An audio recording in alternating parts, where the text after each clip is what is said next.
me again.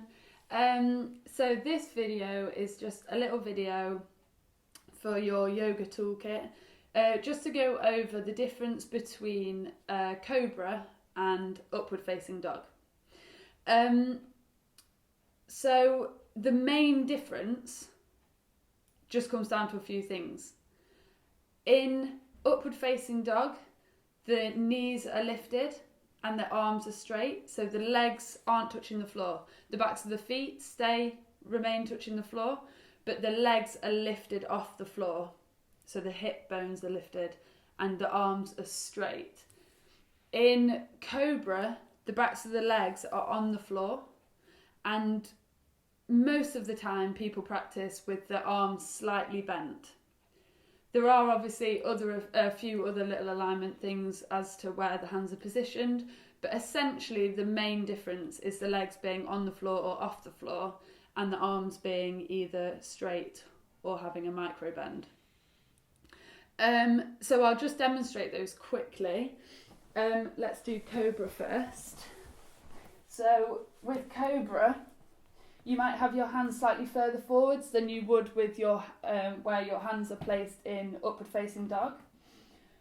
You're going to reach out of the crown of the head to create space through the spine, so it's not just crunching back.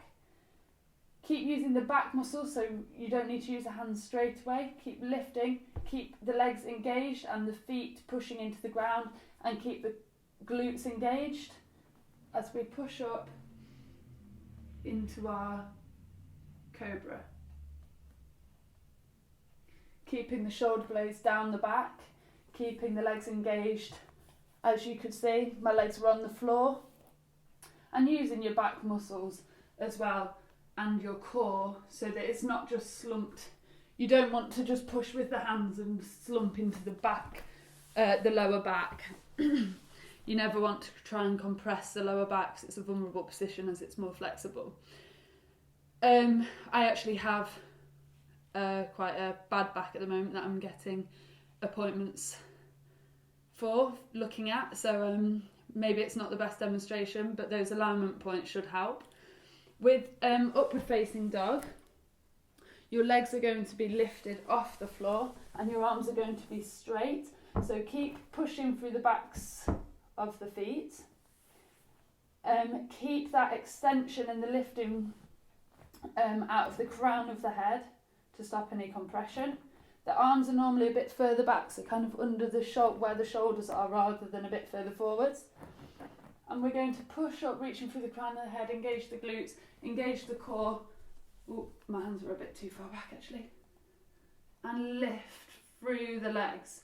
So engage the glutes, engage the core, shoulder blades trying to stay down and back, roll back instead of forwards here. And then reaching out of the crown of the head. Again, I hope you can see the difference. Like I said, my back's not at its best at the moment, so it might have looked a bit stiff, but I hope that you could see how the two differ.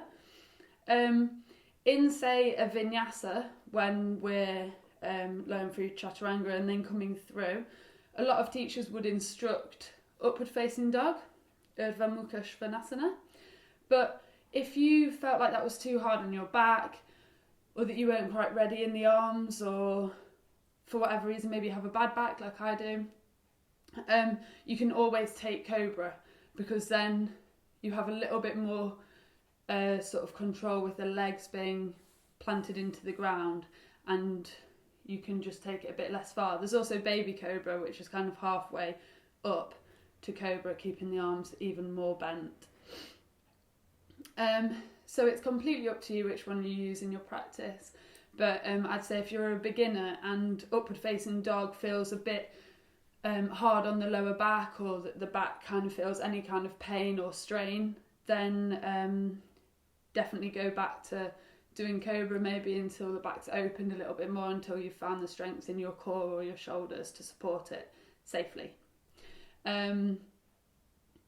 The two things that I would say that I have seen most frequently is that people aren't using their core or their back muscles to support it, and they're just pushing through their arms and just allowing the lower back to take the kind of bend as they push, instead of reaching and finding length and then using the core muscles wrapping around, sucking the belly in and using the back muscles to support.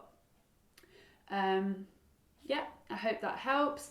Check out my other videos for any other tutorials that you might find useful. You can find me on Instagram at showmehowuyoga. Yeah, tell all your friends. Lots of love.